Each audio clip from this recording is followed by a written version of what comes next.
SMU's edition of Trey Harrelson last weekend got me thinking about this wide receiver room as a whole, and holy smokes, Rob Likens has got himself a cast of characters.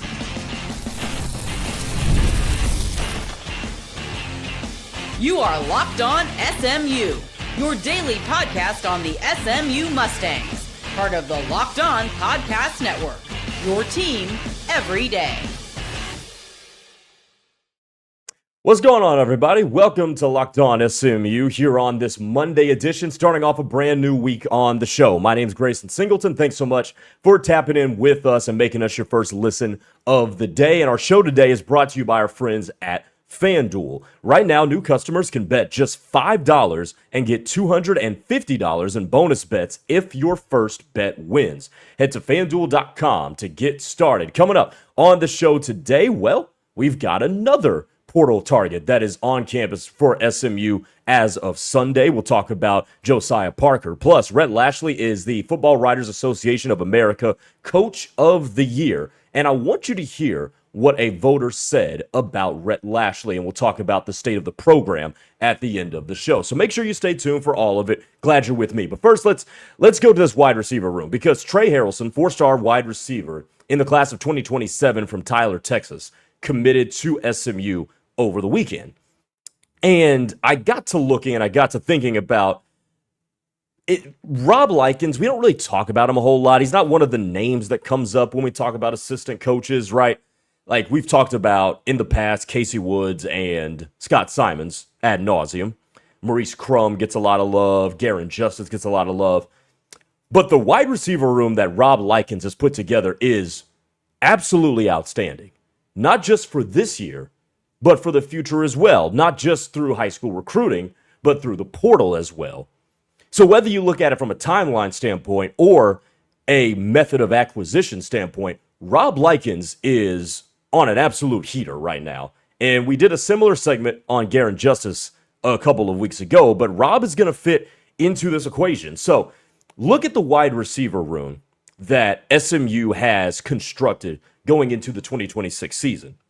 You're going to be led by Yannick Smith, transfer, Ymir Knight, transfer, Jalen Hale, transfer, Jalen Cooper, recruited out of high school. Those are likely going to be your four that you're going to see a lot of. But could you see a little bit from Carterius Brown, recruited out of high school? I think so. Maybe Alger Miles gets himself a chance, an opportunity to see what he can do, recruited out of high school. And the other true freshman, Ja'Kai Anderson, who's currently banged up right now, Xavier Barnett, and Tyreek Crothers, all recruited out of high school. And then that's when we get to Trey Harrelson in the 2027 class. Everywhere you turn, you've got the present with a lot of talent, and we talked about the buzz that Jalen Hale is generating out of spring practice. And then you've got the future, with Jalen Cooper potentially being here as a junior. Carterius Brown and Isaiah Robertson being here as redshirt sophomores next year. And then Alger Miles, you see if he's a redshirt freshman or if he's a sophomore going into next year. Everywhere you turn in this wide receiver room, whether you're projecting for this year or projecting for the 2027 season, there's nothing short of excitement on this roster that Rob Likens has put together. It's outstanding. And he's done it both ways. And because of that, it makes him a quintessential assistant in this modern age of college football, because you can do one and maybe not do the other, but you might get caught. But it seems like he's able to do both. It seems like he's able to go get quality guys out of the portal while also securing some dudes in the high school recruits. I mean, just look at what Rob Likens has done on the high school recruiting trail since last cycle, the 2026 cycle. So 2026, he goes and gets Ja'Kai Anderson, actually flips him from LSU. By the way, Ja'Kai Anderson is a kid from New Orleans. That never happens. So he goes and gets and flips Ja'Kai Anderson from LSU. Then he goes into a race with Miami and Oklahoma for a guy named Alger Miles from Kaufman, Texas. Wins that battle. And then, come the 2027 cycle, Oh, we're back on the board once again with Trey Harrelson. And you beat out numerous SEC programs for the 4-star from Tyler. Rob Likens is that dude. And he's got a room that checks every single box, whether it's diversity of skill set, speed guys, route guys, intermediate, fits the RPO system, big body, a little bit more shiftier. There isn't a gaping hole in the wide receiver archetype that SMU has right now. There's not a hole there. There's not a hole in terms of age and experience, right? Like Yannick Smith has played a lot of football. Jalen Hale has been around a lot of college football. Ymir Knight has played a lot of football as a senior, right? So, and then you keep going down the line. Jalen Cooper's played a lot of football, still a young guy. And then you go even further down the line. You've got your freshman and your new incomer for 2027 right now, in terms of guys that are going to be willing to learn and ready to learn. And you've got guys in front of them that can be able to teach them. Oh, and by the way, remember this. I know this gets lost. Yannick Smith and Jalen Hale can both come back in 2027. So if they put together impressive seasons in 2026, you are going to be over the moon for what could potentially occur in 2027.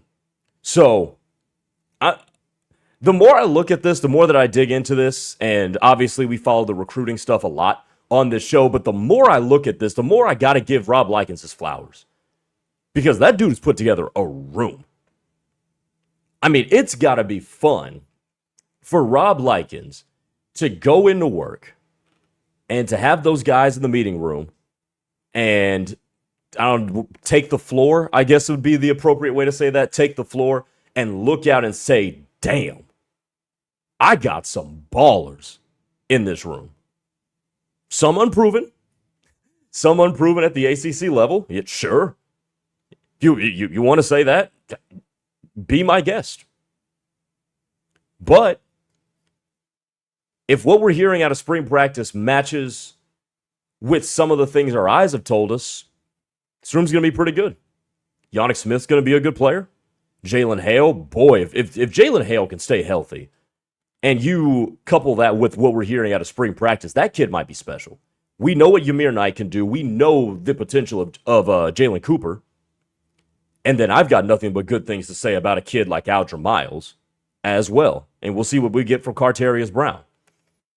But if what we hear from practice and what we expect to know about some of these guys, whether we've seen it in an SMU uniform or not, if that comes to some sort of fruition, because it's not going to be all perfect, but if it comes to some sort of fruition, this is going to be a hell of a core. It's going to be a hell of a core. And then you couple that with the fact that you got the tight ends out of the portal, Kevin Jennings, stability at quarterback there. Whew. Oh boy. This could be something. Again, I don't want to get everybody's hopes up and have everybody thinking that SMU is going to average 480 yards of total offense every game. I just like pump the brakes on that. But they got some cats in that room. And they got some dudes that can play. So, Rob Likens got you another commit in the 2027 cycle. Tip of the cap to you, sir, because that is the definition of doing work for the Mustangs. Coming up next, here on Locked On SMU, the Mustangs are hosting a basketball transfer by the name of Josiah Parker. Do we like him? Do we love him? What do we know about him? I broke down some film, and I'll tell you what I think of him next. Locked On SMU, here on a Monday. The NBA playoffs are here, where every possession matters, every matchup is magnified, and every game can swing a series. And right now, FanDuel is giving new customers a great way to get in on the action. Here's what I like about betting with FanDuel. You can bet just $5 and get $250 in bonus bets if that first bet wins. And the app makes it simple and easy to follow the action with player stats, trends, and matchups all in one place. So you know you'll be able to get all the requisite information that you need to put together an educated bet and hopefully win you some cash and some bonus bets as well. And during the playoffs, that extra insight really matters when you're looking into stars, role players, and those key moments. It just makes the entire playoff experience more engaging from start to finish. Head to FanDuel.com to get started. FanDuel, play your game.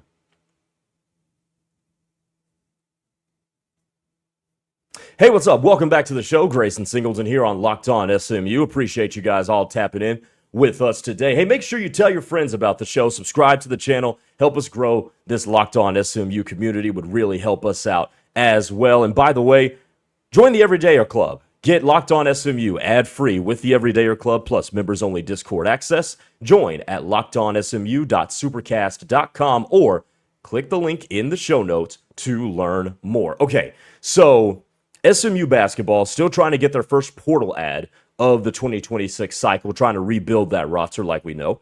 And they hosted a portal target on Sunday, yesterday. Josiah Parker, a former four-star recruit who was somehow ended up at Florida Atlantic. Went to Florida Atlantic out of high school, and he was on campus for SMU. 6'7", 225 pounds, big body player. If you go watch some highlights of him, he's a well-built kid. 9.6 points per game in his freshman year, 6 rebounds, 1.2 assists, shot 51% from the floor. Now, he is not a good three-point shooter, only shot 16% from the three-point line. So we got a little bit of work to do there. And I'm trying to think of a way that I can comp a guy like this with the way he plays. And the best way I can put it, well, I'll tell you what. I'll tell you what he brings to the table, and I'll let you make your own assertions, and I'll give you mine. But when I look at the way he plays, first of all, he would be one of, if not the most athletic player on SMU's team. He is huge, he is fast, quick, twitchy, and can jump out of the gym. So he is an athletic freak for anybody that's going to get him in the portal. And he's one of the more coveted portal players in this year's cycle. But has a handle, is very excellent in transition, incredibly excellent in transition. So he fits what SMU would like to do in terms of getting the ball up and down the floor and playing in an up-tempo, high-possession type of game. So I like the fit there. He has a mid-range game. Okay, I like that. He can take his man one-on-one, go off the dribble, shoot off the bounce, or put an array of moves on you and get to the basket and finish. So I like that. Long arms, can get in passing lanes, can defend, again, with that big body of his. So you like that too. Obviously, the three-point shooting, or the lack thereof, is going to stand out. And in a way, also, by the way, he can be a little bit of a playmaker. He's a good passer, especially on the move. So those are things I like about him. The one negative to his game is that he can't shoot for three. That's the only negative to his game. And when I look at all that, here's what I come down to. He's a bigger Amen Thompson. Amen Thompson, about 6'7", 6'8". Twitchy's got that bounce. Can play well with the ball in his hands. Can score from about 15 feet and in. I see a lot of Josiah Parker in that. But obviously a liability shooting the three ball, which Amen Thompson for the Rockets is. He does not have a jump shot. But you look at athletic specimens, Parker's a little bit bigger, but I think they've got similar skill sets. And I think a guy like that can fit with SMU. Now, here's the thing. Two things have to happen here if you bring him in. Number one, Jaden Toombs is going to have to become a reliable, consistent three-point threat. Because you don't want to have, especially in this day and age, you don't want to have two dudes on the floor at the same time who can't shoot. You don't really, can you get away with it more in college than you can in the NBA? Yes. But you have to play with incredible spacing if you're going to do that. So that's number one. Number two is that you're going to have to surround with a lot of shooters. You're going to have a lot of shooters. You can't have multiple dudes shooting below 20% in a starting lineup. That's not going to cut it in this day and age of basketball. Again, easier to get away with in college than it is the NBA. But what Josiah Parker will bring is a very good slasher who has a mid-range game and a guy who can defend. I think he can be a small ball 4. You would like to have him as your 3, which is why I would like to see him develop a jump shot over this summer. But small ball 4, because he's so sturdily built. I think you could put him with Jaden Toombs in a small ball lineup, in a smaller lineup. It could be. I would still like to have another guy who's 6'8", 6'9", to play the 4. But he's a good prospect. I would like him on the team. And I'm not just saying that because SMU hosted him. I do think he's a good player. I think he can be a very good player at the ACC level. And you saw a lot of development from him this year. He did not start a lot of games until late in the season, where he started 8. And if you look at how he finished the season with Florida Atlantic, he had a stretch from January the 25th to February the 22nd, where he scored 13, 21, 15, 12, 25, 13, 16, 18. Yeah, that'll play. I think that'll play. Minutes were a little bit up and down sometimes. But again, that's a freshman. That's the life of a freshman. So, all in all, when I look at the totality of what he could bring, his size, skill set, and a young dude who's still developing, I can see a role for him on this team, given you put the proper construction around him. Because again, if he doesn't improve that jump shot markedly, which he certainly could do, but if he doesn't improve that, you've got to have more floor spacing around him. And that's when you start getting a little bit dicey, because like I said a couple of weeks ago, when it comes to college basketball, there aren't a lot of dead-eye shooters in college basketball. There's just not. And that's what separates college from the NBA game, is that the NBA, you leave a bunch of guys open, they will make shots. College basketball doesn't have a whole lot of those dudes. So, again, easier to work around if you are in college than in the NBA. But I hope he develops a shot, because if he develops a shot, this kid is good. This kid is really good. So, I like what he could potentially bring to SMU. Coming up next, Rhett Lashlee wins the Football Writers Association of America Coach of the Year. We'll tell you what I love about how Rhett Lashlee is operating this program. Talk about that to close up the show next. It's tax time, but for a lot of us, the old way of doing taxes is a lot. Trying to book an appointment that's not the most convenient, sitting in a waiting room with a stack of papers, emailing back and forth, and wondering if they really get your situation. But this year, you're getting a major upgrade. Intuit TurboTax now has in-person locations nationwide. You can meet face-to-face with a real tax expert, and your documents get uploaded straight to your TurboTax app on the spot. And just like that, you're done. Your TurboTax expert works to get you every dollar you deserve, while you get real-time notifications as you go about your day. It's the relief of walking in and walking out with meeting a real person, knowing your taxes are being handled right. Head to turbotax.com/local to find a store near you and to book your appointment today. All right, one more time here on Locked On SMU. Appreciate you guys sticking with the show here today. Grayson Singleton here with you. And Rhett Lashlee added another bullet point to his resume a couple of days ago, over the weekend. He was named the Super 11 Coach of the Year by the FWAA, Football Writers Association of America. He's the 8th coach to win the award since it became an award about 8 years ago. Other coaches that have won this award, Sonny Dykes, Mike Norvell, Ryan Day, Herm Edwards, Chris Kleeman, Tom Allen, and Jeff Hafley. FWAA members, I'm going to tell you how you win the award. Provide input during the season when press boxes are judged, how well they're run and maintained in terms of neutrality, pool reporters, noise level, and accessibility to the press box. All that can affect the way the media does their job. So basically, this is an award, just to continue giving context, this is an award that judges how accessible your program is, how you run your program, and how well reporters can do their job and get scoops on you, and basically just how friendly you are to the media.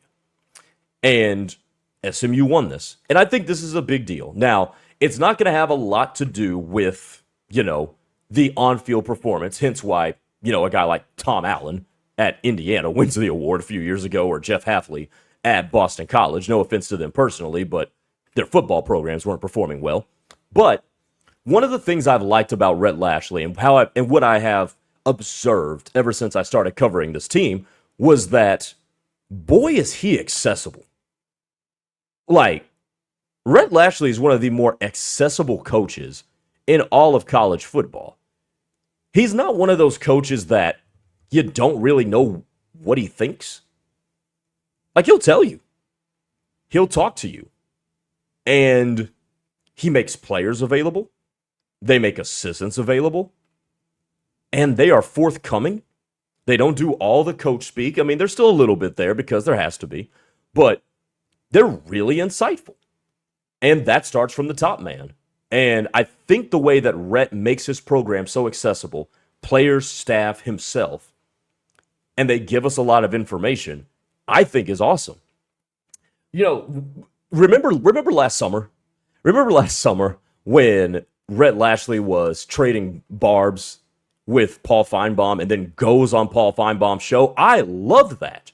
Because if there's one thing about college football coaches these days, if there's one thing about college football coaches that I cannot stand in this day and age, is that they are boring. I mean, they're just so boring. College football, like, nobody's interesting. I mean, if you go down the list of the coaches that were in the college football playoff last year, how many of them are interesting? Ryan Day, not interesting. Kurt Signetti, okay, I'll give you that one. He's pretty interesting. Mario Cristobal, okay, cool. Like, kind of teeters more to the uninteresting, but I'll give it to you. He's more interesting with the way he finds ways to lose games. Dan Lanning, incredibly interesting. One of my favorite coaches. Ole Miss got in. Lane Kiffin, before he left, my favorite college football coach. Why? Because he's interesting. Who else? Mike Elko, not interesting at all. Kirby Smart, kind of interesting, but not really. And then you go on and on and on. Most of these college football coaches at these premier programs, Steve Sarkisian, not interesting. Brent Venables, not interesting. At Texas and Oklahoma, respectively. Michigan, whoever's been coaching them, has been interesting for all the wrong reasons. And I don't find Kyle Whittingham very interesting. Now, basically, we have a shortage of interesting coaches. And I find Rhett to be particularly interesting. Because he'll go to bat for the ACC. He'll go to bat for his team. And even take on media personalities like Feinbaum. And then make himself so available that, you know what, I'm going to go talk to you. After we exchange words back and forth. I love it. I absolutely love it. And I wish we had more characters in college football. Like, we just don't. And we don't have a lot of characters in college basketball either, to be quite honest with you. I mean, you look at the top-of-the-line coaches in college basketball, the only one that's really interesting is Dan Hurley, and everybody hates that dude. Isn't it such a coincidence that the coaches that I named that are interesting, Dan Lanning, Lane Kiffin, and Dan Hurley, are all hated by most people? Like, I don't mind if my coach, makes some ripples in the media news cycle. I don't. Obviously, there's a line, and obviously, you still have to remain have a remaining level of maturity and whatnot, because you are a leader of men. But I don't mind my coaches being interesting. I don't mind Dan Lanning. Lane Kiffin can cross the line every now and then, but I don't really mind him, and I don't mind Rhett Lashlee. I mean, to me, it's great. And when you're a program on the rise like SMU is, you do have to make yourself a little bit more accessible. Like, I think a lot of us can agree with that, and I think that has been somewhat strategic in how Rhett has handled himself. Now, I don't know that. I've never spoken to him before, but I think there is some strategy here with, okay, we're new to this Power 4 landscape. We continue to be successful, so we're going to continue to put ourselves on the map. Let's not do this and hide the program. Let's do this and show who we are, because you know why that's going to matter? Because if we're going to continue having success, we're going to need some players that know something about us.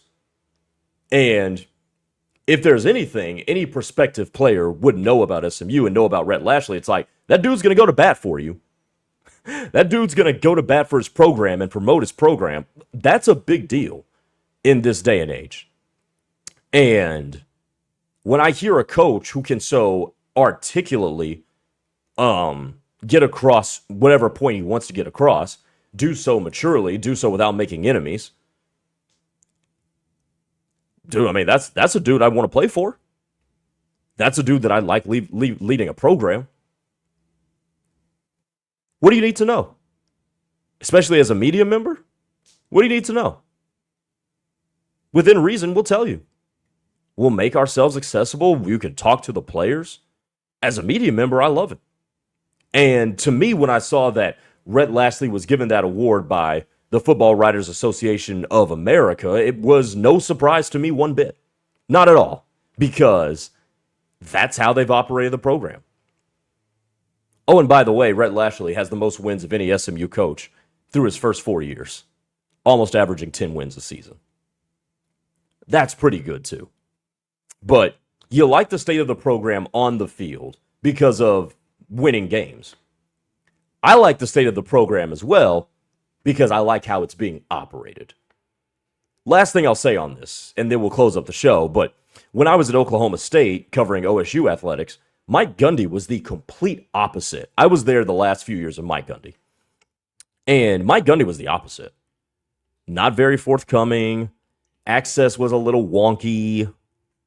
And didn't adapt to the times. Could be abrasive at times too. And, you know, not a whole lot of people liked him as he went out the door. And that's why you fire him 3 games into a season. A long tenure coach that you would expect to have some sort of ride out to the sunset. And it didn't happen. Because he just wasn't doing the right thing for the time. And I think Rhett is doing the exact opposite.